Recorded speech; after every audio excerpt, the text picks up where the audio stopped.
Yo, what's going on?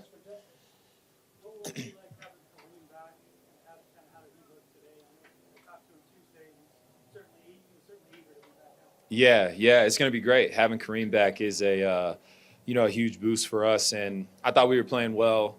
Obviously, guys stepped up, and it's not just filling one position, but everyone kind of has to take on a bigger role in our defense. And I thought we did a pretty good job trying to do that. But there's no replacing a Kareem, so having him back is going to be huge for us. Justin Hockenson, I guess 71 catches, pace to break the all-time tight end record. How unique is it? How often they're going to it? What's the challenge of facilitating? Yeah, man, TJ's a heck of an athlete. Even watching the film and the last couple of games and getting a chance to really watch his game. And I've obviously watched from afar, but now that we're getting a chance to play against him, I mean, he's a heck of an athlete, and there's a reason why he's getting all those targets. Safeties, linebackers. There's been times where corners have been on him, and I think he's earned that respect. And so it's going to take all of us in the back end and obviously at the linebacker position. OLBs, whatever the case may be, man. It's going to take all of us to be able to limit those touches and those yards because just like a lot of their skilled players, he's a big reason why they're successful on offense and especially in the passing game. So it's going to be a big challenge for us defensively. Justin, we get to ask you about winning defensive player of the week. So how cool is that? And how cool is to see Marvin Mims get this? Yeah.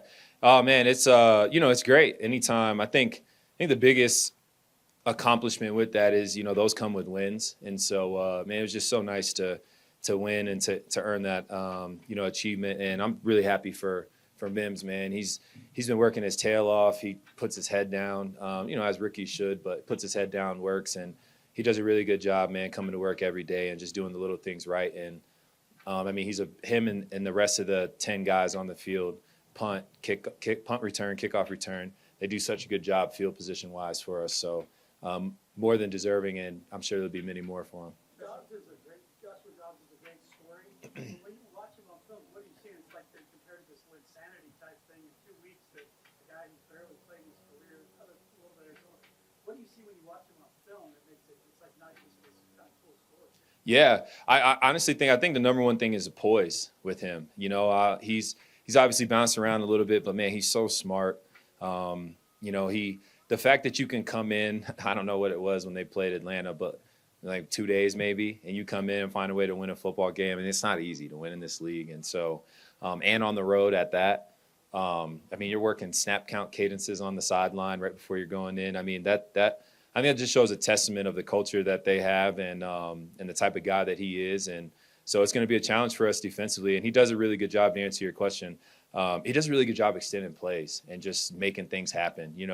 A lot of the times, they're in the first couple seconds of a down, the play may not be there, but he does such a good job of being elusive in the pocket, using his legs when he needs to, but throwing the ball downfield as well with all the, we talked about earlier, with all the targets that he has. And so it's going to be a challenge for us defensively on that note too, man, containing him, making sure that, he doesn't have a chance to extend plays and doing a good job in rushing coverage. Because he's only been there 2 games, do you go and watch his Cardinals film, or do you just focus on the 2 games in Minnesota? How do you watch that?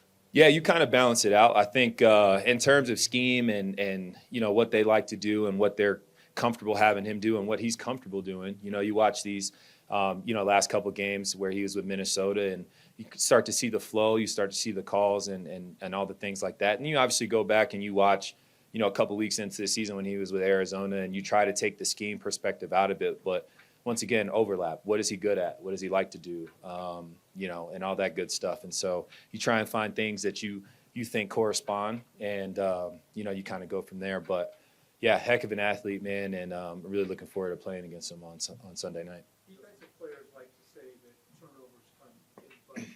Mm-hmm. Why is that?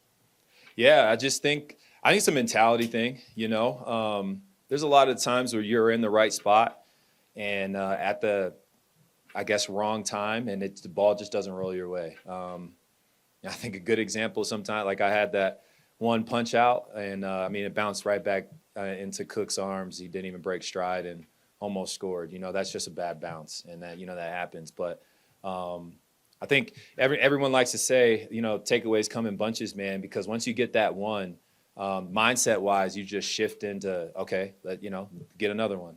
Not content with just the one.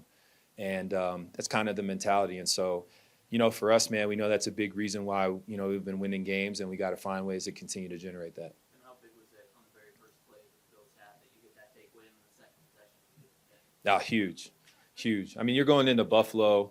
You're playing a playoff-proven team. A team that a lot of people in the league already have in the top AFC teams, and so going into Buffalo Monday night, hostile environment, defense has to come to play. There's the only chance you're going to have of winning games like that. And so, for J-Mac to go out there first play, get that strip, I think that kind of helps set the tone, early on. And we're already one up in the takeaway battle, and it's a really big deal. So, like I said, that we got to be able to generate that week in and week out and play with that level of confidence every week. Justin, what's your role now as a captain as you guys have this 3-game winning streak and making sure that guys stay level-headed, don't get too high, probably want to keep this going? Do you have a role in that? Yeah, I think it's the same thing that I've kind of always done in terms of, when things aren't going so well, it's continuing to encourage guys on all the things that we are doing right, and we still need to fix the little things, and that's kind of holding us back from not winning. In the same regard, in terms of now that we've had a little bit of success, it's you still got to do the little details that helped you get to that success in terms of finding ways to win. Right? I heard Sean when I was sitting over there. There's, even though you win, there's still details and self-inflicted wounds that could have cost you the game, and that's the perspective you need to look at it with. And it's almost like when you win, you harp on it a little bit more, because as great as a winning feeling is, you almost lost the chance of having it because of a few mistakes, and it's just continually harping that. Like, we obviously need to ride the confidence wave of winning and knowing that you going into a game and can win, but in that same regard, man, you got to be able to focus and look at, okay, here are the things that we haven't been doing well, and here's what could cost us, and here's what we need to fix. I think that's kind of my approach as a leader, not letting us get too, have our heads in the clouds and get too high and thinking about that. We still got to put our head down. It's a new week, 1-0 mentality. Justin, I know wins and playoffs is the most important thing, but you got the most interceptions since you came into the league. You allow at least a split second to think how cool that is, and what have you done with all 30 of those footballs? Because they all have another team's logo on them, so have you held on to them or tossed a few back? Like, do you know where they all are? Yeah, I think earlier on in my career, I tossed a few back. You get a little excited, a couple picks your first couple times in the league. But I tried to hold on to the rest of them since then, I think since my second year in the league. I've